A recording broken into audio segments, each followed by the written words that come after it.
कोई देख न रहा हो तो भी किसी काम को ढंग से करना ही आत्म अनुशासन है।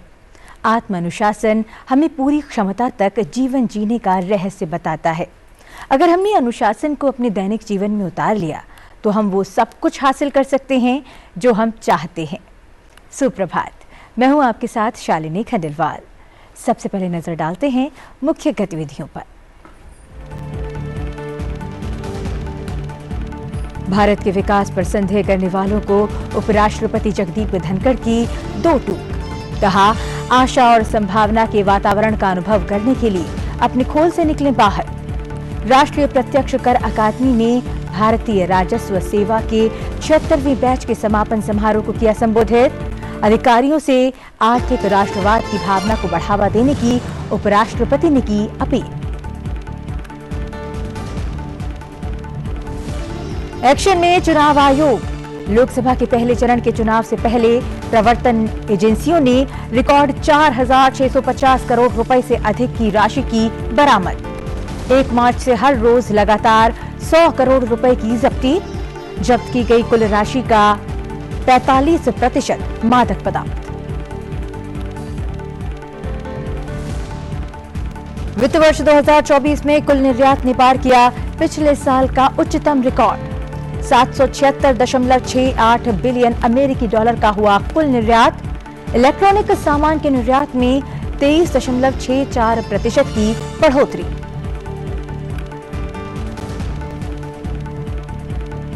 इस साल देश में मानसून की वर्षा सामान्य से अधिक होने की संभावना। भारत मौसम विभाग का आया पूर्वानुमान। देश में 1 जून से 30 सितंबर के बीच हो सकती है 106% यानी 87 सेंटीमीटर बारिश।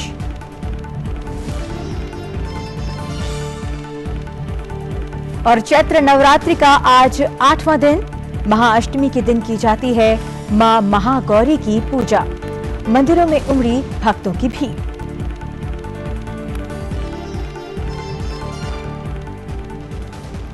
सुप्रभात में बात करते हैं विस्तार से। उपराष्ट्रपति जगदीप धनखड़ ने आयकर विभाग के अधिकारियों से आर्थिक राष्ट्रवाद की भावना को बढ़ावा देने का आग्रह करते हुए कहा कि इससे भारतीय अर्थव्यवस्था और समाज को भरपूर लाभ मिलेगा।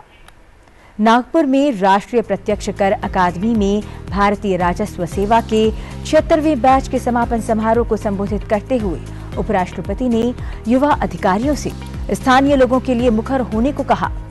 उन्होंने उन्हें विस्तार से बताते हुए कहा कि आप व्यापारिक समुदाय से रूबरू होंगे।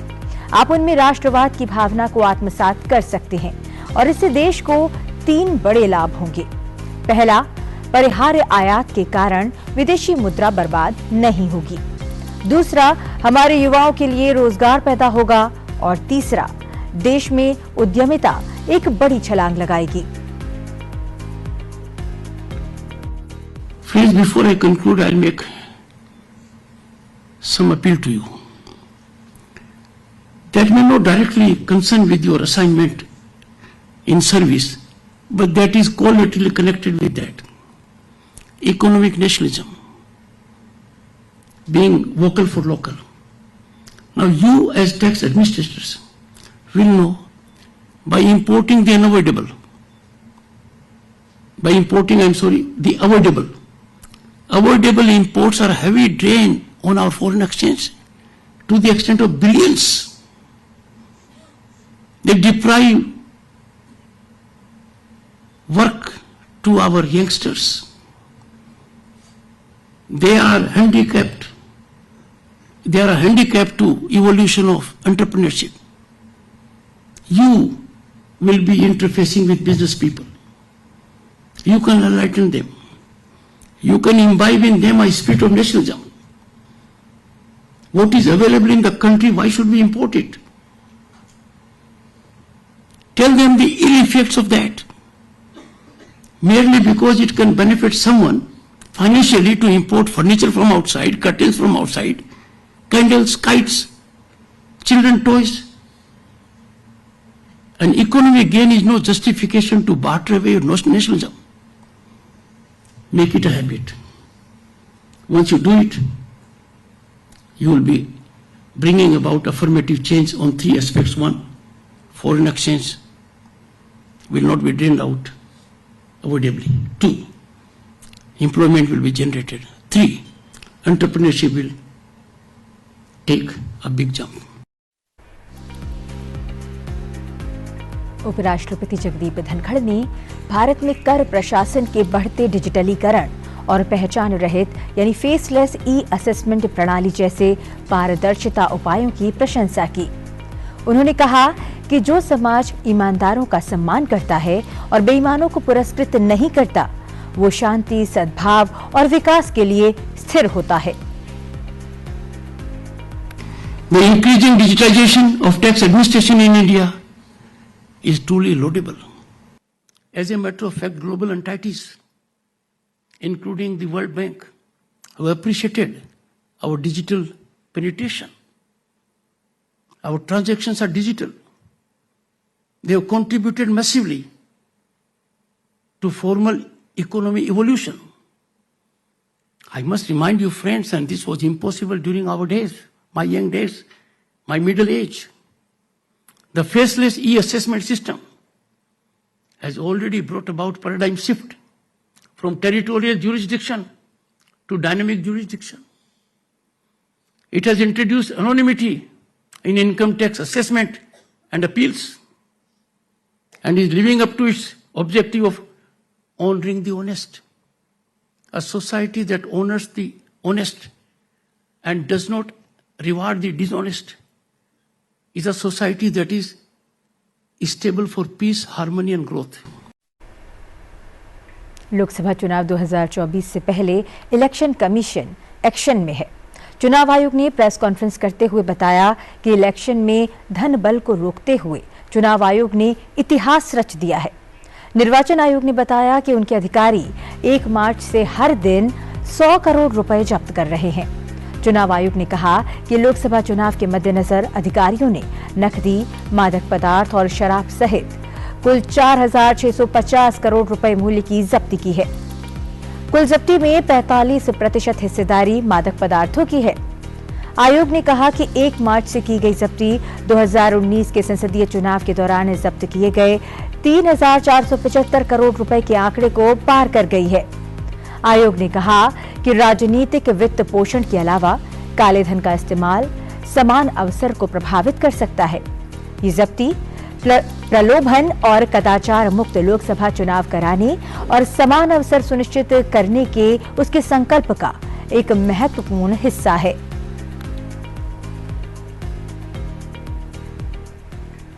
चुनाव का पर्व, देश का गर्व, इसी मंत्र के साथ चुनाव आयोग 2024 के आम चुनाव के लिए ज्यादा से ज्यादा मतदान हो, इसके लिए मुहिम चला रहा है, लोगों को जागरूक कर रहा है। सबसे जरूरी काम मतदान के मंत्र के साथ चुनाव आयोग इस मुहिम को जन जन तक पहुंचा रहा है।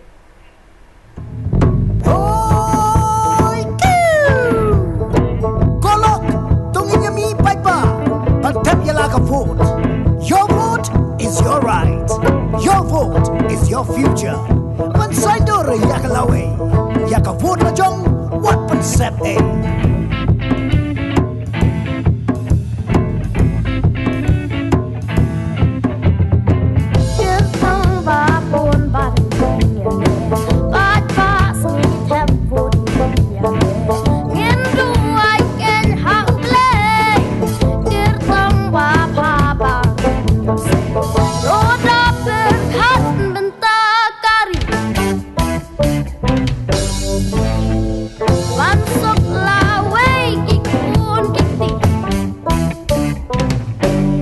Yaga hop, top future yaga hop, kakek ko siap po. And you gotta choose the one who will leave you in the sun. And you gotta fight for your right to vote, so that we'll have a bright future.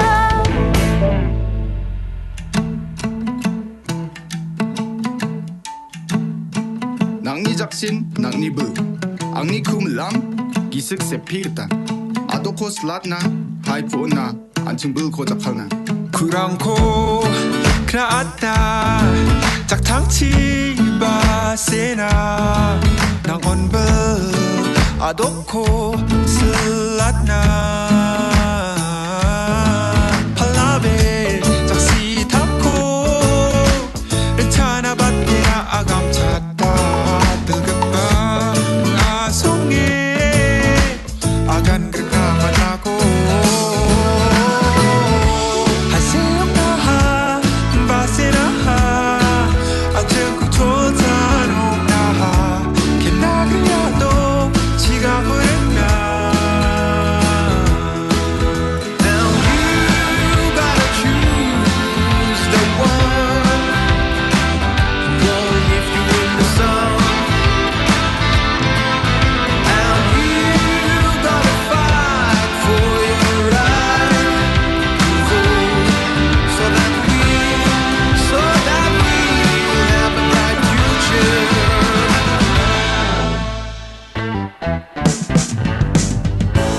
Dedapkan perasaan irata Daman piki kenro kelot bopura Dan pika ho wo jenong mikman Daimon wo kelot jen dayong pista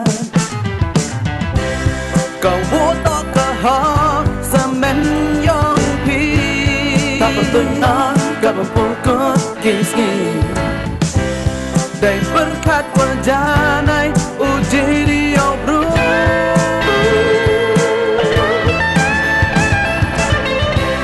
Ya kariong ihi uatip ukentu And you gotta choose the one Who won't leave you in the sun And you fight for your right to vote so that we'll have a bright future. चुनिए उसे ही जो सही है ये vote का जो लायक क्या है वो एक विधायक हो गए जो बालिक इस देश का तुम मालिक नहीं रहे न बालिक आ गया वो तारीख एक वोट देश को सुधारने के लिए And you gotta choose the one who won't leave you in the sun And you gotta fight for your right to vote so that we'll have a bright future अभी आपने देखा लोगों को मतदान के लिए जागरूक करने के लिए चुनाव आयोग द्वारा जारी किया गया एक वीडियो। अभी बढ़ते हैं आगे। वित्त वर्ष 2024 में कुल निर्यात पिछले साल के उच्चतम रिकॉर्ड 776.68 बिलियन अमेरिकी डॉलर को पार कर गया है।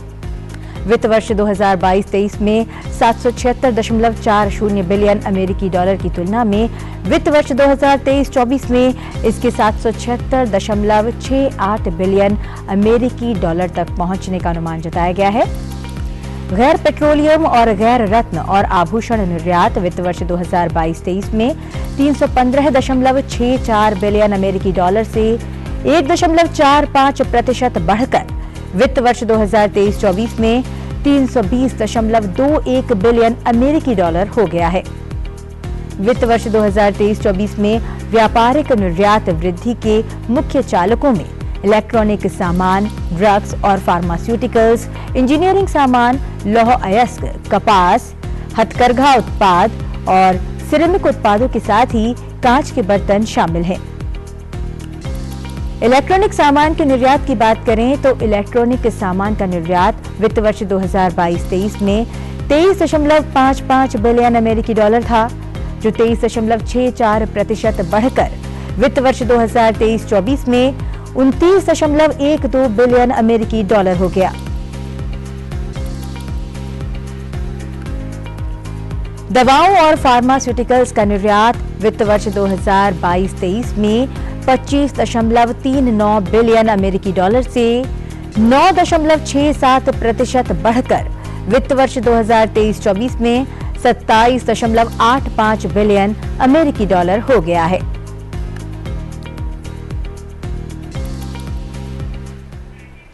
कहते हैं कि तैयारी में बहाया गया पसीना युद्ध के दौरान होने वाले नुकसान को कम कर देता है और इसी को ध्यान में रखते हुए भारतीय सेना हमेशा तैयारियों में संलग्न रहती है। हवाई हमलों से लेकर विशेष अभियानों तक भारतीय सेना का पैराशूट रेजिमेंट बेजोड़ बहुमुखी प्रतिभा और साहस का प्रदर्शन करता है।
अभी आपने देखी भारतीय सेना के पैराशूट रेजिमेंट की बेजोड़ बहुमुखी प्रतिभा, साहस और उनके अभ्यास की एक झलक।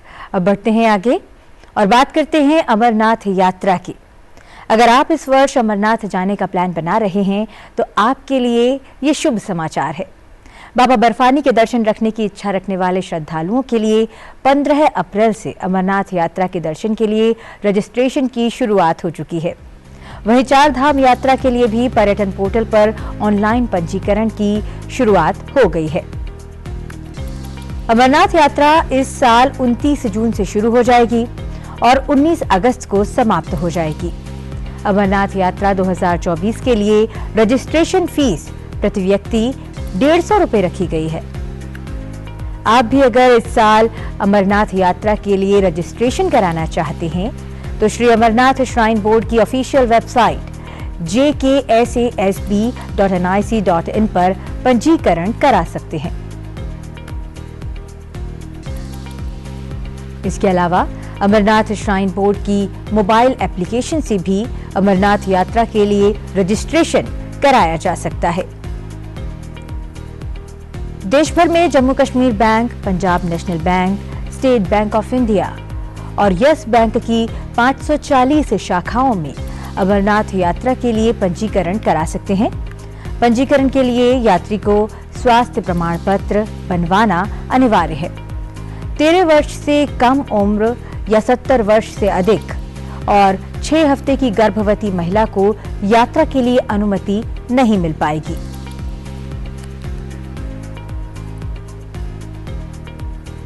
और अब बात करते हैं मौसम की। इस साल मार्च से ही पड़ रही प्रचंड गर्मी के बीच मौसम विभाग ने मॉनसून को लेकर बड़ी भविष्यवाणी कर दी है। मौसम विभाग के अनुसार इस साल मॉनसून के दौरान पूरे देश में सामान्य से ज्यादा बारिश होने की संभावना है। मौसम विभाग के अनुमान के अनुसार जून से सितंबर तक पूरे देश में मानसूनी वर्षा की अवधि लंबी रहने वाली है। इस दौरान करीब 106% बारिश का अनुमान लगाया गया है, जिसमें सिर्फ 5% बारिश कम या ज्यादा होने की उम्मीद है। इस साल का मानसून सामान्य से अधिक रहने की संभावना है। साल 1971 से 2020 तक वर्षा के 50 साल के आंकड़ों के अनुसार इस साल 87 सेंटीमीटर बारिश होने की उम्मीद है। LPA एक बेंचमार्क है जिससे वार्षिक वर्षा के औसत को मापा जाता है। IMD का कहना है कि अल नीनो की स्थिति धीरे धीरे कमजोर हो रही है। ऐसे में अगस्त और सितंबर के बीच ला नीना की स्थिति पैदा हो सकती है। इसका मतलब ये है कि इस साल अच्छी बारिश होने की उम्मीद है। फूल के लिए मानसून सीजन के दौरान रेनफॉल एबो नॉर्मल यानी 104% से ज़्यादा होने का संभावना है और क्वांटिटेटिवली हमारा पूर्वानुमान है कि 106% लॉन्ग पीरियड एवरेज का रेनफॉल हो सकता है और विथ मॉडल एरर ऑफ ±5%। तो लॉन्ग पीरियड एवरेज है वो 1971 से 2020 का आंकड़ा के ऊपर आधारित है और ये लगभग 87 सेंटीमीटर है पूरा कंट्री के लिए। और अभी moderate El Nino condition prevail कर रहा है। Beginning of the monsoon season में ये न्यूट्रल कंडीशन हो सकता है और second half of monsoon season पे ये ला नीना कंडीशन, पहले वीक ला नीना होगा, ऐसे शुरू होगा, सो ला नीना कंडीशन डेवलप हो सकता है।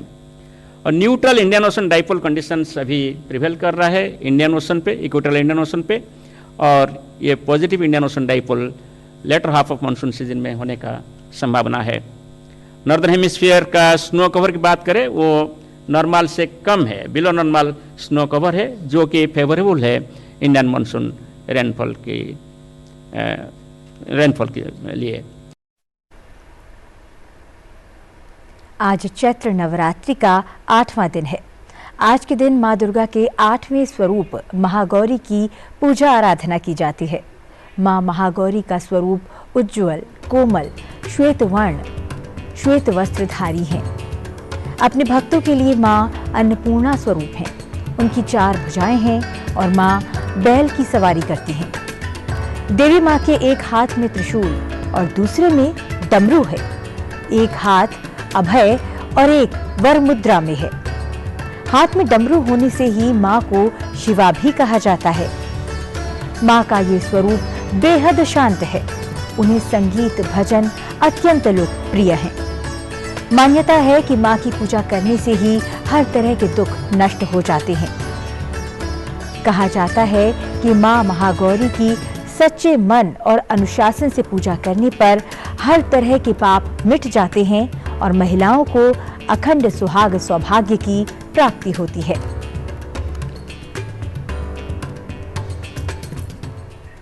सुप्रभात में अब बात करते हैं आज के दिन से जुड़े इतिहास की और जानते हैं इतिहास में आज की तारीख से कौन सी महत्वपूर्ण घटनाएं जुड़ी हुई हैं। 16 अप्रैल साल 1972 को अमेरिकी अंतरिक्ष एजेंसी नासा ने अपोलो 16 को लॉन्च किया। अपोलो 16 अपोलो अंतरिक्ष कार्यक्रम के अंतर्गत अमेरिका का 10वां मानवयुक्त मिशन था। इस यान को फ्लोरिडा के केनेडी स्पेस सेंटर से लॉन्च किया गया। इस अंतरिक्ष मिशन को commander John Young, lunar module pilot Charles M Duke और command modular pilot Thomas K Mattingly द्वारा संचालित किया गया था। अपोलो 16 ने चंद्रमा के रास्ते में कई छोटी मोटी परेशानियों का अनुभव किया। इनका समापन अंतरिक्ष यान के मुख्य इंजन के साथ एक समस्या के साथ हुआ, जिसके परिणाम स्वरूप चंद्रमा पर लैंडिंग में 6 घंटे की देरी हुई, क्योंकि नासा के प्रबंधकों ने अंतरिक्ष यात्रियों को मिशन को समाप्त करने और पृथ्वी पर लौटने को कहा। नासा ने अंतरिक्ष यात्रियों को योजना से 1 दिन पहले मिशन से वापस बुला लिया था। अंतरिक्ष यात्रियों ने चंद्र नमूने एकत्र किए, जिसमें चंद्रमा से एकत्र की गई सबसे बड़ी चट्टान बिग मूले भी शामिल थी।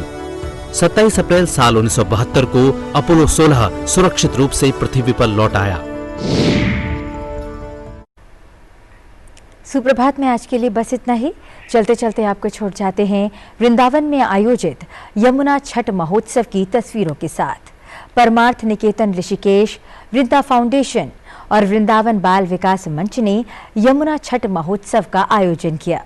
इस दौरान यमुना के घाट पर योग किया गया। यमुना के घाट पर सफाई कर लोगों को स्वच्छता के लिए प्रेरित किया गया और यमुना महारानी की आरती की गई। अब देखिए इस आयोजन की झलक। मुझे दीजिए आज्ञा। नमस्कार।